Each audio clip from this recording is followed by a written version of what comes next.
What's up, you guys? So before we start this video, I just made an Instagram. It's the same as the channel name, built like this. So pause right now, go give that a follow. And then also throughout this clips you're about to see, the car still wasn't running right. This was the first drive. So, just keeping an eye on the gauges, making sure everything was running right, which it wasn't. So yeah, just keep that in mind with this footage.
That's quick.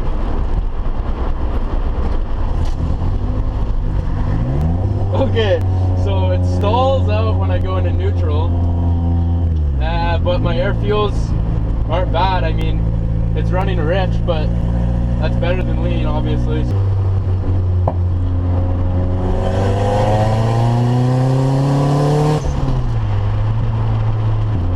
I just hit like 10 pounds of boost, so I need to be careful.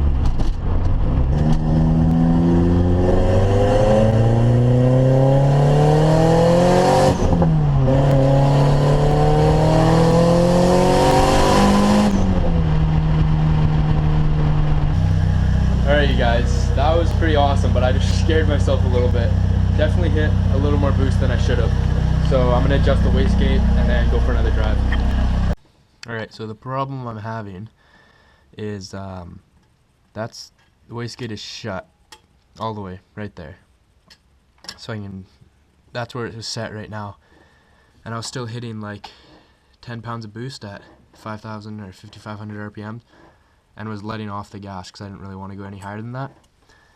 But if I lengthen the rod anymore, which will mean I'm running less boost, then it's going to have the wastegate slightly open at all times, which in my thinking means I'm going to build boost slower, which I don't really want. So I don't know, maybe this turbo is just too big for the setup I'm wanting to run, or the wastegate, I guess.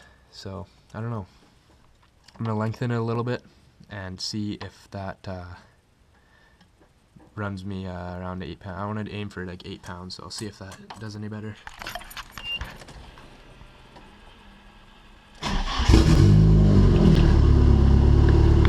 Alright, I'm with my buddy Jess and we're going for another rip.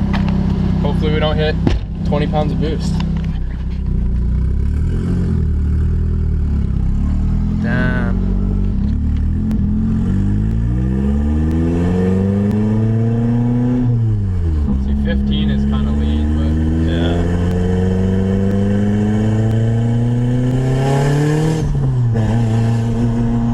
When you hit boost though. 5? No, it's around like 10 and 12, like where it's supposed to be when you're in boost. Yeah. That's normal.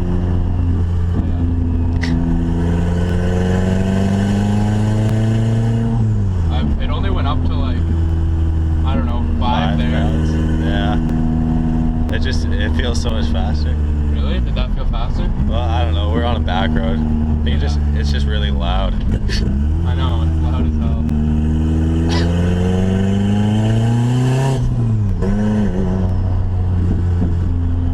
Drive because I stared. There's that might be from your wastegate then. What? Bet you're only getting like 5 pounds. No, well, I haven't even like gone full throttle yet. Oh no, that was like 8. That was like 8 pounds. Yeah. And I just let off. I wonder where it's gonna go up to then. I know. And I can't even adjust my wastegate that much.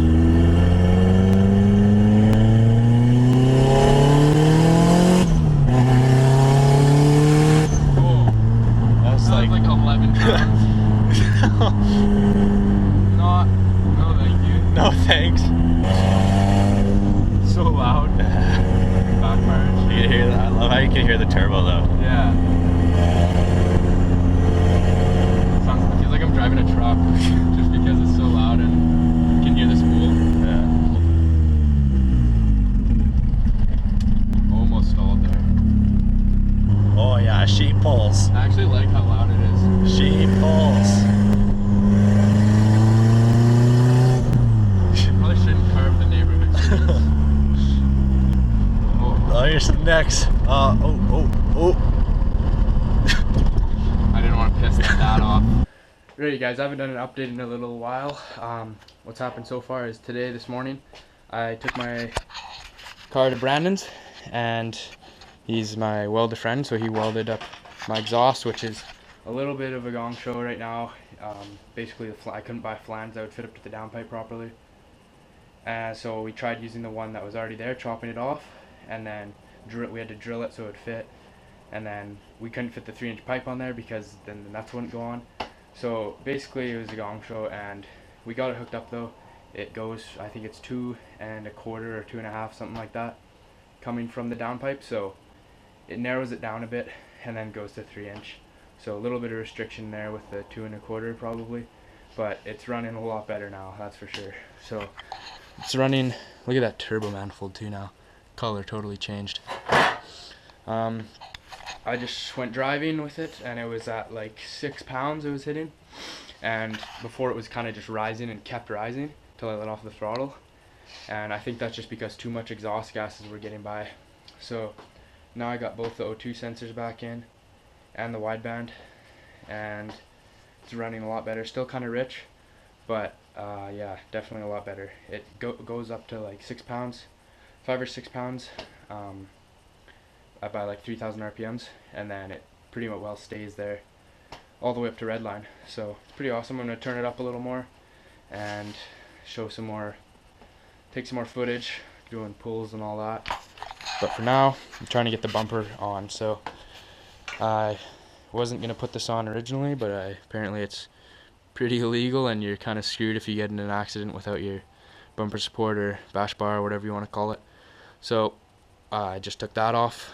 That I think just kind of bolts on for the bumper, hold on, and I'm got it marked out here. I'm gonna cut most of it, and then hopefully it'll fit over the intercooler, and then it'll look like I at least have something on there, and then if I can get that on, it'll hold the bumper better.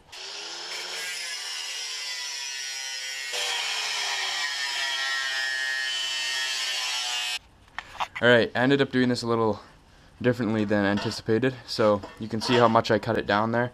Basically cut as much as I could out of the back chunk of this, and it still needed a lot of clearance, so there was no other option. I just chopped it here. I'm going to mount those, and then I'll be able to mount that bumpers, where is that thing?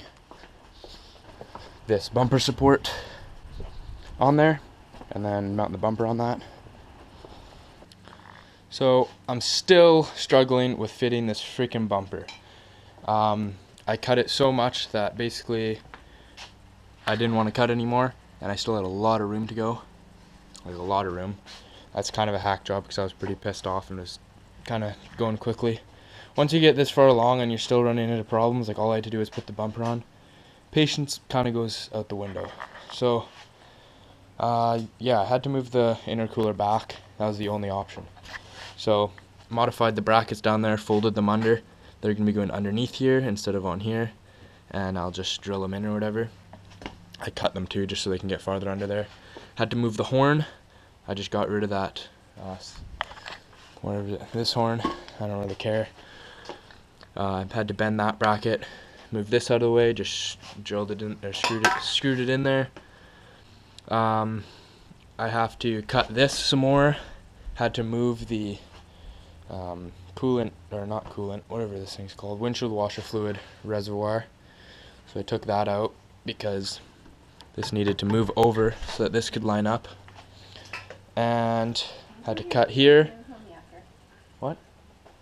And I have to modify this intercooler piping. So my dad has just left to get 2 more clamps. I already have the coupling somewhere around here. But I have to cut the pipe that comes through here, take a chunk out of it so that I can, when this moves in more, I need to shorten that pipe because it comes up like right around here now. And then, after all of that, the bumper should fit. Really hope so. So, you know, nothing goes as planned, obviously. Might look easy on camera, but this is a job and a half just to get the frickin' bumper to fit on.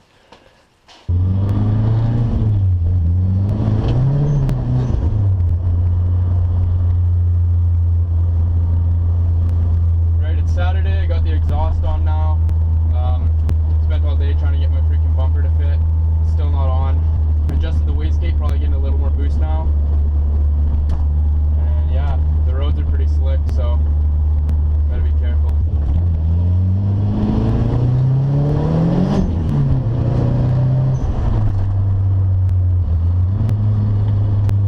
Squirrel!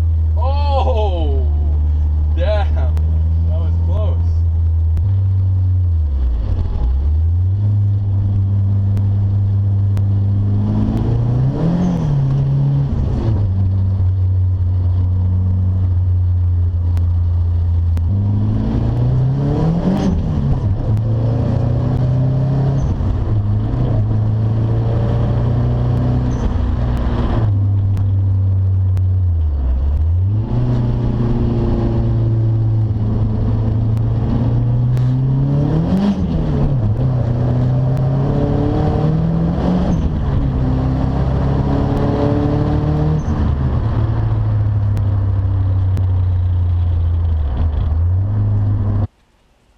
Alright you guys, I don't know when I did my last update, but the car's still not running right. The other day I tested the throttle position sensor, which is right there on the throttle body. So all I didn't film it because it gets dark at 4:30 now, and it was like at night and I was trying to just get it done, but put a paper clip in this middle wire.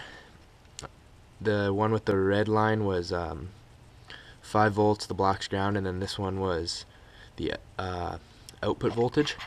So at idle it's supposed to be 0.45 to 0.55 volts, I believe.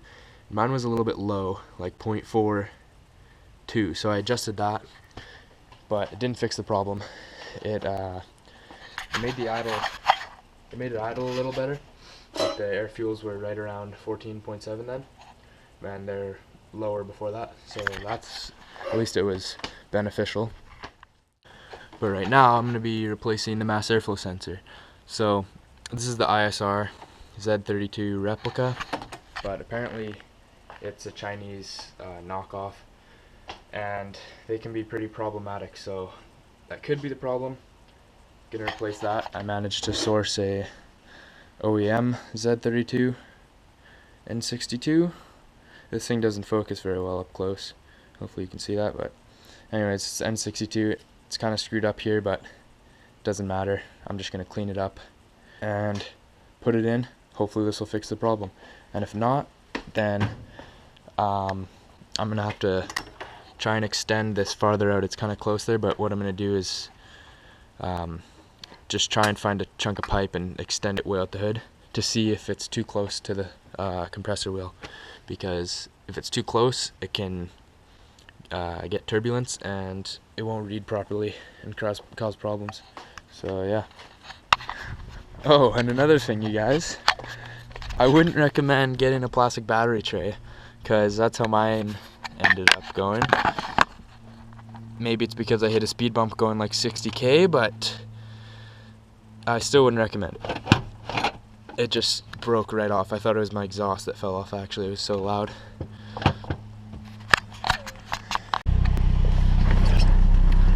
Alright, that's warm enough. 15.5. It's a lot higher than normal, or than before. But let's see if she revs.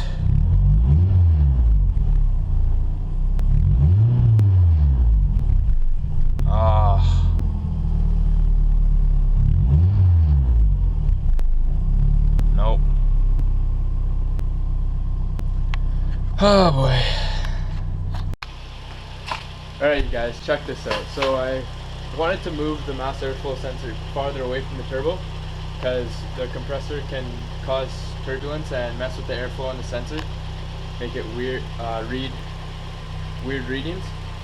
So I went to get a coupling, and the guys at Lorco were being idiots and wasted a bunch of my time. But basically this is what I got rigged up right now. I taped this with, I don't know what kind of tape this is, but it's really sticky, and I thought it would work. And believe it or not, it's working. How hot is that?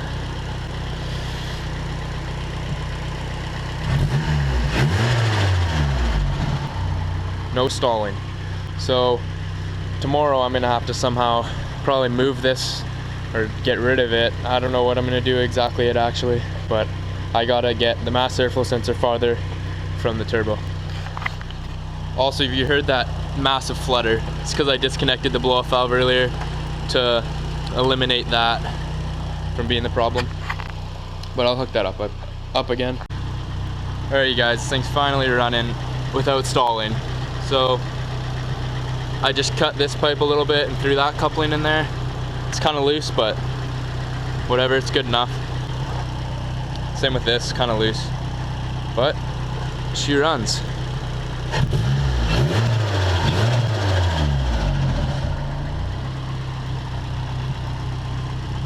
Gotta hook up the blow-off valve still. Actually, I might do that right now. Alright, so this is gonna be the first drive with the car actually running properly. So I'm gonna take the same road and yeah, see how it does.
Yeah, baby.